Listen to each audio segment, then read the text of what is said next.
अगले दिन लूसी वापस अपने जॉब पर आ जाती है जहाँ पर उसे बहुत सारा काम दिया, यानी हर कोई बस उसे ही काम दे रहा था और शिव तो है ही उसकी दुश्मन, इसलिए वो कोई भी मौका नहीं छोड़ती लूसी को परेशान करने का।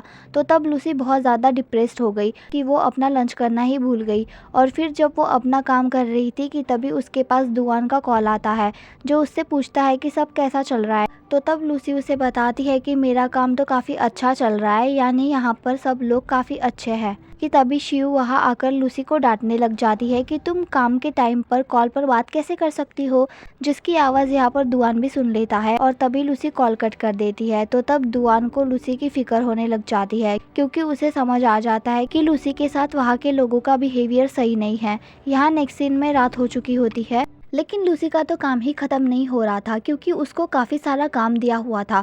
यहाँ पर एक एक करके सारे को वर्कर्स चले जाते हैं लेकिन लूसी नहीं जा पाती और फिर फाइनली वो अपना काम ख़त्म कर लेती है और शिव को इस बारे में बताती है कि मैम मेरा पूरा काम ख़त्म हो चुका है। तो इस पर शिव बोलती है कि अच्छा तो फिर उसे यहाँ मेरे ऑफिस में रख कर जाओ और जो ये दूसरी फाइल्स का बॉक्स है ना, इसे ले जाकर काम करना शुरू कर दो। और वो ये सब बोलकर वहाँ से चली जाती है। यहाँ पर लूसी बहुत ही ज़्यादा उदास हो जाती है कि आखिर सिर्फ मेरे साथ ही ऐसा बिहेव क्यों किया जा रहा है। और यहाँ दूसरी तरफ दुआन जो कि एक्स्ट्रा वर्क कर रहा होता है क्योंकि उसकी कंपनी डायरेक्टर की तबीयत खराब होती है और साथ ही दुआन अपने जूनियर को कुछ चीज़ें भी समझा रहा होता है कि तभी उसके नाम से खाना आ जाता है। तो तब सभी लोग देखने लग जाते हैं कि कौन है जो दुआन को खाना भिजवा सकता है। तो तब दुआन देखता है कि इस पर तो लूसी का नाम है, इसलिए वो उसे छुपा कर ले जाने लगता है। तो तब सभी लोगों को समझ आ जाता है कि ये खाना दुआन को उसकी गर्लफ्रेंड ने भिजवाया है, इसलिए वो सभी उससे पूछते भी है कि क्या हमें भी थोड़ा खाना मिलेगा। लेकिन यहाँ पर दुआन उन्हें साफ मना कर देता है और बोलता है कि तुम लोग अपना खाना खाओ।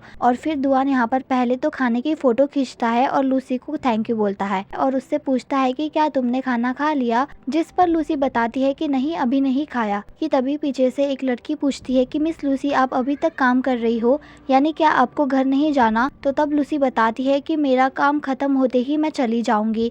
तो तब ये सुनकर दुआन शॉक हो जाता है क्योंकि उसे तो यही लग रहा था कि लूसी इस टाइम अपने हॉस्टल में होगी, लेकिन वो तो अभी तक काम कर रही है। इसलिए दुआन लूसी से बोलता है कि तुम अकेले घर मत जाना, बल्कि मैं तुम्हें लेने आ रहा हूँ। और फिर वो जल्दी जल्दी खाना खाने लगता है ताकि वो जल्दी से लूसी को लेने जा सके। यहाँ नेक्स्ट सीन में दिखाया जाता है कि लूसी दुआन के आने का वेट कर रही थी कि तभी फाइनली वहाँ पर दुआन भी आ जाता है, जिसे वो बस चुपचाप देखने लग जाती है। यहाँ दुआन बोलता है कि अगर तुम चाहो तो मुझे गले लगा सकती हो। तो तब ये सुनकर लूसी सीधा दुआन को गले लगा लेती है और बोलती है कि मैंने तुम्हें बहुत मिस किया।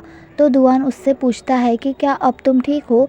तो इस पर लूसी कहती है कि हाँ मैं ठीक हूँ, क्योंकि तुम्हें देखने के बाद और गले लगाने के बाद मैं रिचार्ज हो जाती हूँ। तो तब दुआन बोलता है कि अच्छा अगर ऐसा है तो लो अब तुम भी मुझे ज़ोर से गले लगाकर रिचार्ज करो।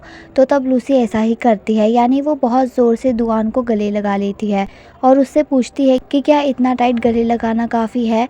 तो तब दुआन बोलता है नहीं। तो तब लूसी उसे बहुत ज़्यादा टाइट हग कर लेती है और तभी कुछ चीज़ें सोचते हुए वो शांत हो जाती है क्योंकि वो अपने ऑफिस वालों की वजह से परेशान है। यहाँ पर लूसी को कॉल आ रहा होता है जिससे दुआन उठाने को बोल रहा था, लेकिन वो कॉल उठाती नहीं और फिर थोड़ी देर के बाद वो कॉल उठा लेती है और वो कॉल शिव का होता है और उसने तभी लूसी को और ज़्यादा काम दिए होते हैं। तो तब लूसी उदास हो जाती है, लेकिन वो दुआन को कुछ भी नहीं बता रही होती है और चुपचाप उसके साथ चली जाती है। यहाँ लूसी अपने हॉस्टल में होती है और शिव ने दिया हुआ काफ़ी सारा काम कर रही होती है और वही दुआन भी अपनी कंपनी में एक्स्ट्रा वर्क कर रहा था क्योंकि कंपनी डायरेक्टर बीमार है, इसलिए यहाँ पर दुआन को ही सारा काम देखना पड़ रहा है। अगले दिन दिखाया जाता है कि लूसी अपने हॉस्टल से बाहर आती है कि तभी वो देखती है कि वहाँ पर दुआन भी आया होता है, यानी वो लूसी को बिना बताए ही उसे लेने आता है। लेकिन दुआन तो यहाँ पर सो रहा होता है क्योंकि उसकी नींद पूरी नहीं हुई होती है। लेकिन तभी वो लूसी को देखकर जाग जाता है। फिर लूसी कार में आ जाती है और पूछती है कि क्या तुम एक्स्ट्रा वर्क कर रहे हो जो तुम्हारी नींद पूरी नहीं हुई। तो दुआन उससे झूठ बोलता है कि ऐसा कुछ भी नहीं है। तो तब लूसी उससे पूछती है कि क्या तुम्हारी और कोई गर्लफ्रेंड भी है, क्योंकि तुमने आज भी कल वाले कपड़े पहने हुए हैं। इसका मतलब दिन में तुम मुझे घुमाते होंगे और रात में अपनी दूसरी गर्लफ्रेंड को। तो तब दुआन हंसने लग जाता है कि नहीं, ऐसा कुछ भी नहीं है, यानी मेरे लिए सिर्फ तुम ही काफ़ी हो। तो तब लूसी कहती है कि अच्छा, तो फिर सच बताओ, तुम एक्स्ट्रा वर्क कर रहे हो ना। तो तब दुआन हाँ बोलता है और बोलता है कि तुम मेरी फिक्र ना करो, इसलिए मैंने तुमसे ये बात छुपाई थी। फिर लूसी कहती है कि अच्छा ठीक है, लेकिन तुम्हें मुझे यहाँ लेने नहीं आना चाहिए था, बल्कि घर पर आराम करना चाहिए था। तो तब दुआन बोलता है नहीं, क्योंकि तुम्हें ऑफिस से लेना और वापस घर छोड़ना मेरे लिए सबसे इम्पोर्टेंट काम है, जिसे मैं पूरे दिल से करता हूँ। तो इसे सुनकर लूसी खुश हो जाती है।